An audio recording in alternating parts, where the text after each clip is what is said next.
Gaius Caligula, a fictional mad emperor.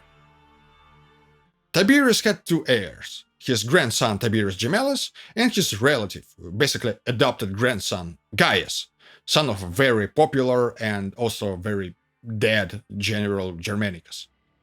Or maybe Gemellus was the only heir, it is not really clear.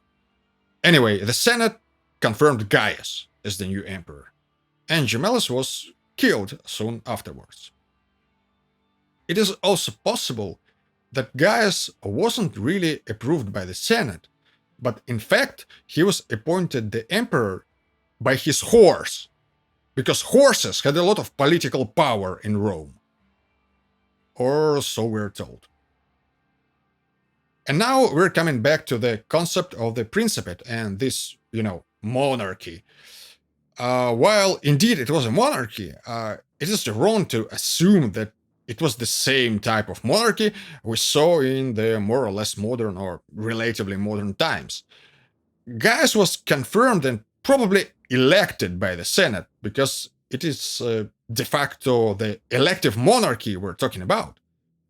Gaius was a distant relative of Augustus, a son of his granddaughter.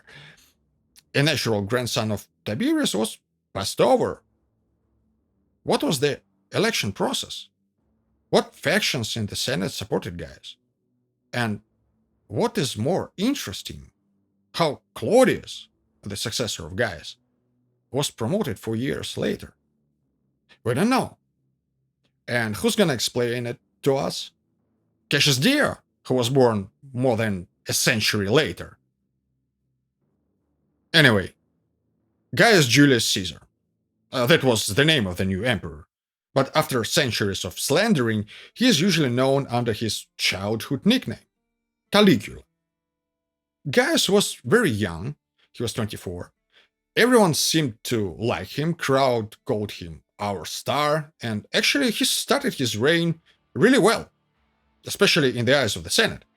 Gaius Caligula destroyed all of the compromising evidence on senators collected by Tiberius.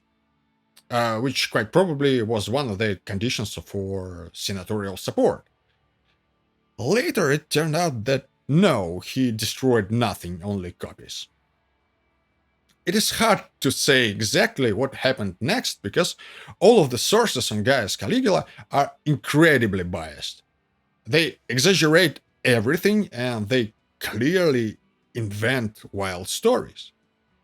It seems that a few months into his reign, Gaius had some serious illness, quite probably meningitis. And he was a slightly different person after that.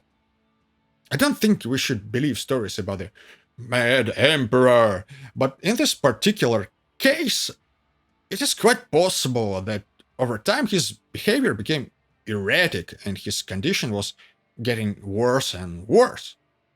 He probably was a big spender and his lifestyle started to be quite offensive, but that's okay.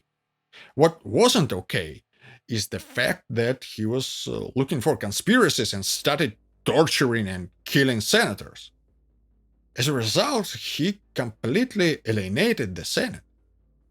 Mad emperors don't rule, they get killed. So one day, Gaius walked from the theater and was assassinated. The conspiracy almost certainly was spearheaded by his seemingly harmless uncle Claudius, who was promptly declared the emperor. The primary sources on Gaius Caligula. Well, there are only two sources, Suetonius and Cassius Dio. A large part of what we know about Gaius, like the stories that he slept with his own sisters, is a fiction.